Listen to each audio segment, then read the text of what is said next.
And what's new to BGA brings you Yaxha, a tile placement cube building game. Currently rated 6.7 on BGA, but 2 to 4 players voted best 3 with 4, and you can see a lighter weight.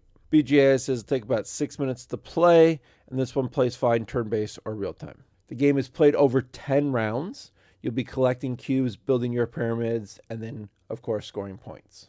At the beginning of every round, you're going to draw these little tiles out for each player, and then you're going to draw 3 random cubes out on each of those tiles.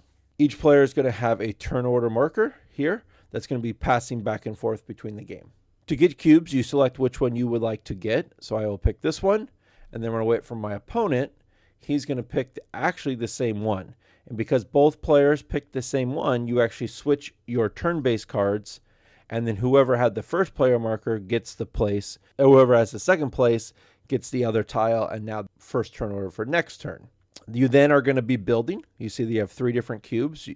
To build out, they have to be touching. You see here you're going to be building a 4-level pyramid. There are 16 cubes on the bottom, then 9, then 4, and then finally 1 on top.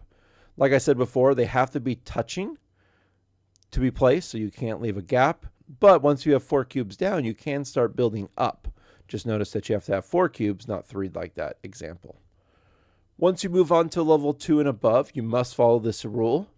Level 2 and above also must respect another constraint. You must place a cube on or next to another cube of the same color.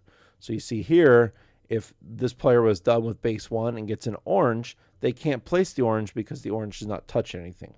Whereas the dark blue is fine, and of course the dark blue is fine here. And then if you can't place a cube, you just lose out on a cube and you won't get that last little level. So I'll place there, here, and here. And then that's the end of the round. You see 3 more get drawn out, and you go again. Now, what's going to dictate where you build where are these goals.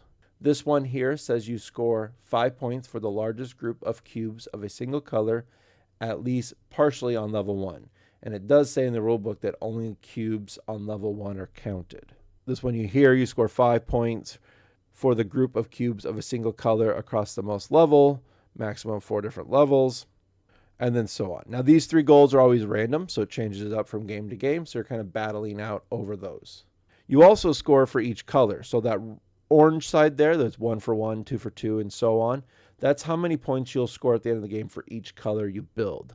So if you can get 12 cubes of one color, you're going to score 36 points, regardless of these 3 little special goals.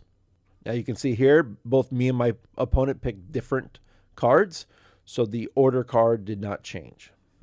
And you can see here, now I have the ability to build up since I have 4, and now these 3 dark bluish ones are connected. So now that I have 16 down below, I have to now build up higher. I cannot build any more on my bottom level. Here I'm in a little bit of a pickle because I'm not going to be able to place many of these cubes.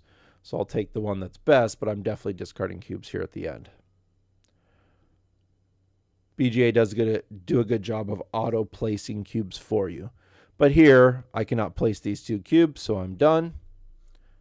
My opponent will take their turn, and they'll finish as well. And then that's the 10th round, and the game is over, and now we'll score. So you'll see there's points here for the number of cubes I have of each color, and then we'll score for these 3 goals.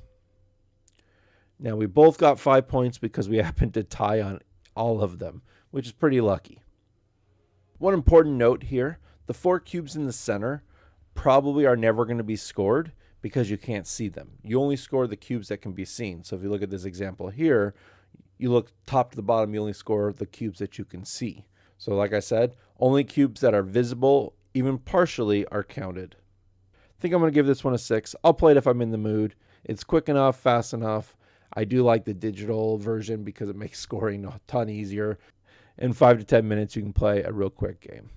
I do think that this one plays better at 3 or 4. 2 players, not as much fun, I think, with the interaction.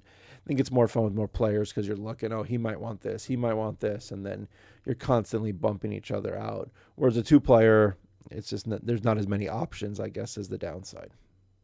Well, I've been the Digital Board Gamer. As always, good luck and have fun.